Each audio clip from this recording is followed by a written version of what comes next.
Welcome back. In the last video, I was doing a quick overview of this solar system, and this is the heart of the circuitry. What we have not yet done is connect solar panels nor batteries. That's what we're going to do in this video.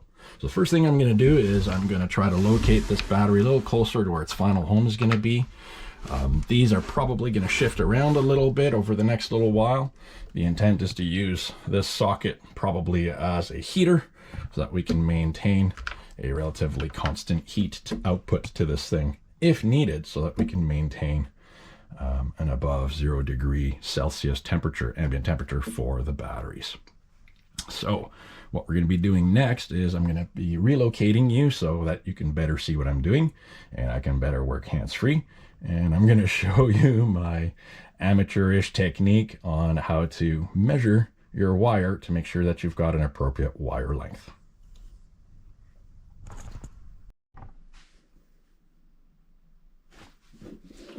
So in this part of the video, what I'm going to do is size the length of cable that I need to run the positive terminal. It's going to be the same process for the negative terminal.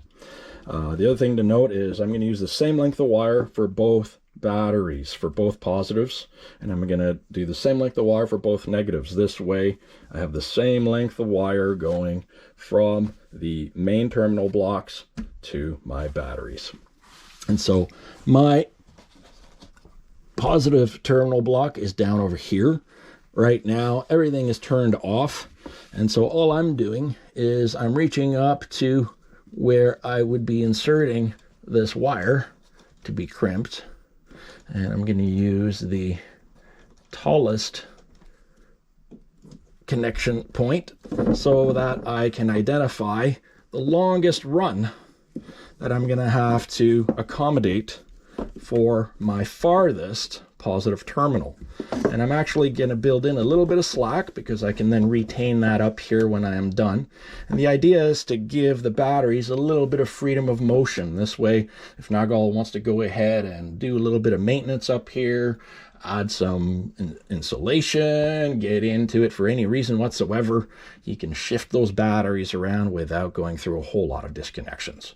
So that's what I'm doing here, is I'm building a little bit of slack into the system, and I'm going to add just a little bit more, and we're going to call that good, using my very scientific technique of holding the cable down with my thumb.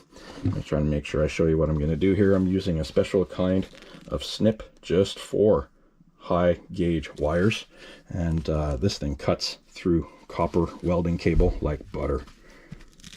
There we are. I didn't even choke back on the handle. You can see how quickly and easily that cut my wire. So that's how I go ahead and fit wiring.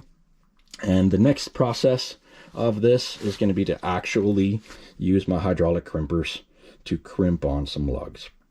That's going to be a different video. So in the next cut, what you're going to see is the cables ready to go.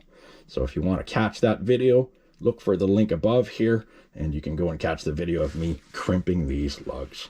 All right, I'm going to go ahead and cut the rest of these cables, and off camera on another video, I'm going to go ahead and crimp them. So we'll see you just like that.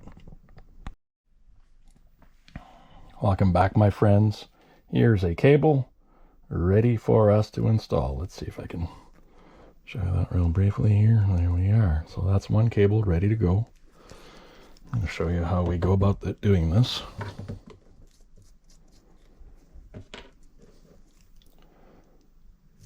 Using this kind of terminal block is about as simple as it looks. There. We've added a little bit of grease to our wire. I'm taking care to ensure that I'm going to cover off my negative terminal just to avoid any incidents. And so here, I hope you can see this okay. We're simply going to insert our wire into the proper place. And I'm going to snug up this nut, this bolt, screw, set screw.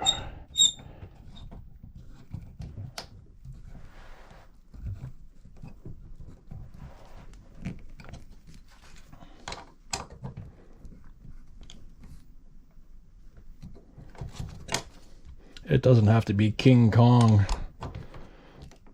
tight. After all, this isn't going in a vehicle. This is stationary in a cabin. There we go. One cable done. Let's do the next one. Here we are. It's also pre-stripped and terminated. So we're going to wash, rinse, repeat.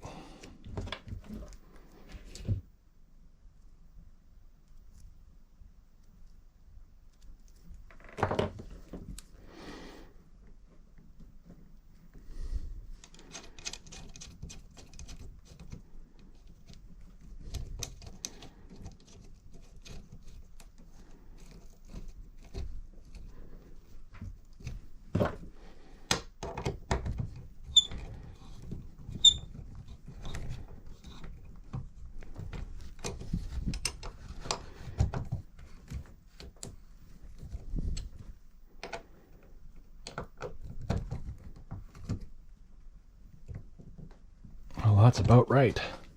Okay, we now have our negative wires in parallel, ready to bolt on the batteries. Now I'm going to go ahead and move my knee pad, and we're going to wash, rinse, repeat with our negative poles. We've got the positive cables in. Let's put the negative cables in. And then after that, the last step will be to connect our batteries. So we'll just do that again.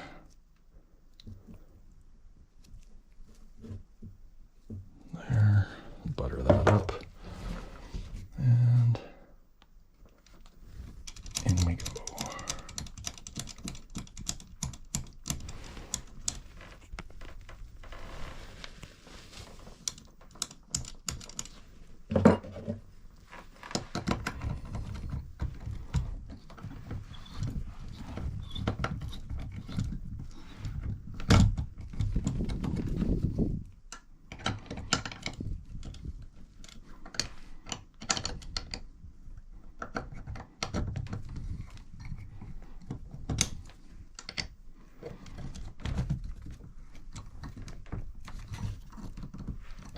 There's one, and last wire to go.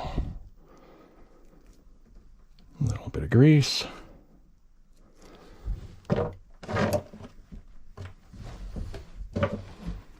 And same as before.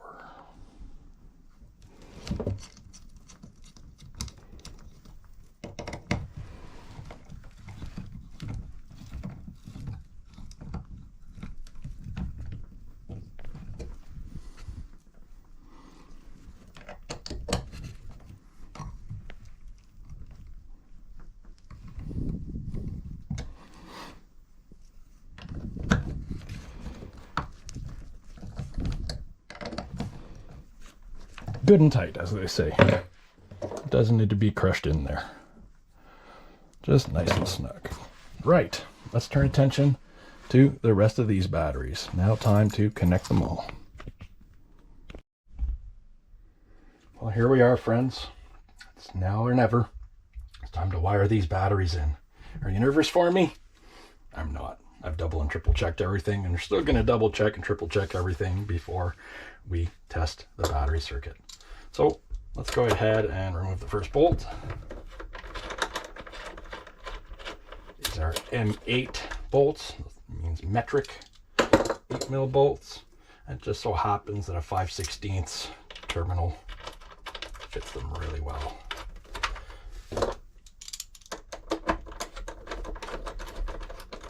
The specs for these batteries don't call for a very high torque on these, basically hand tight.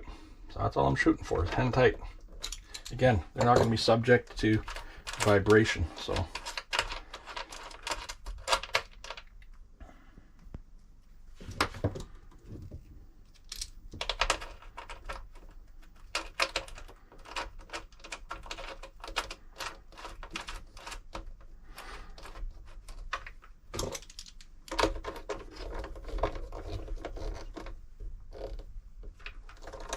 There we are, hand tight. And now wash, rinse, repeat in the bottom. That's the other one, that's the wrong one. That's the one I wanted.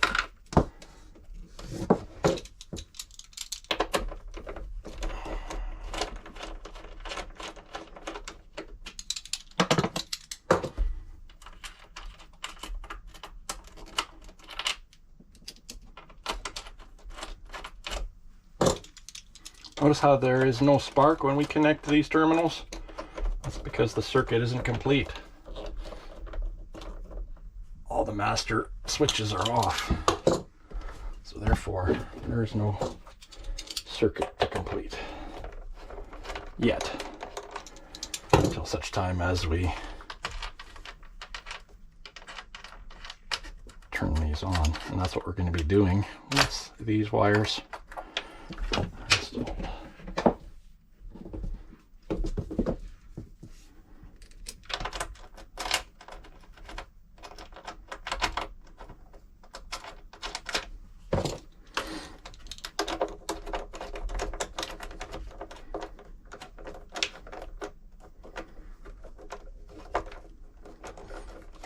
Angle these wires outwards so that these carrying handles can still do their job and not impede the wires.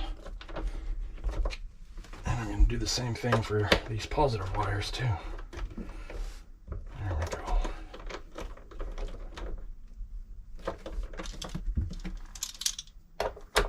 Okay.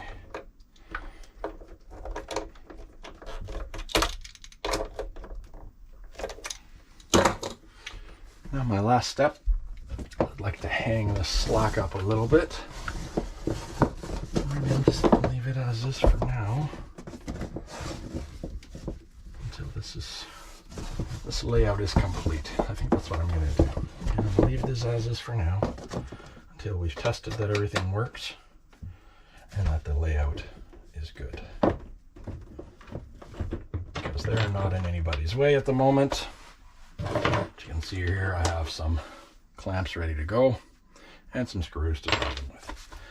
All right, friends, the moment has come to turn on the charge controllers to see if they work. Let's go ahead and do that next. Well, here we are, my friends. The batteries are wired in. You can see here negatives going up to the negative terminal block, positives going to the positive terminal block. The only thing I'm going to turn on at this time are the charge controller battery connections. So that is CC1 and CC2. If everything works out well, and I'm going to come down the ladder here really carefully, what we should see is a pair of happy charge controllers. And it looks like they are 12 volts, not charging at the moment. Also here, 12 volts, not charging at the moment. I'm showing 13.1 volts, 93%, showing 95%, 96% charge on this one. So this is pretty good. We have functional charge controllers. The next step, next video you're going to see is us installing the solar panels and then connecting them up to the entire circuit and watching these batteries get charged. Thanks for watching, everybody. Well, friends, that's what I've got for you today. I hope you enjoyed this video. If you did, feel free to go ahead and hit that like button. If you want to get notifications when I do drop more videos, go ahead and hit the subscribe button. And last but not least, if you really enjoyed this and think you know somebody else who might enjoy it, feel free to share it anywhere you want. Thanks for watching. I love you all. Take good care of yourselves. I'm the Frugal Gunny, and I've got zero tolerance for evil.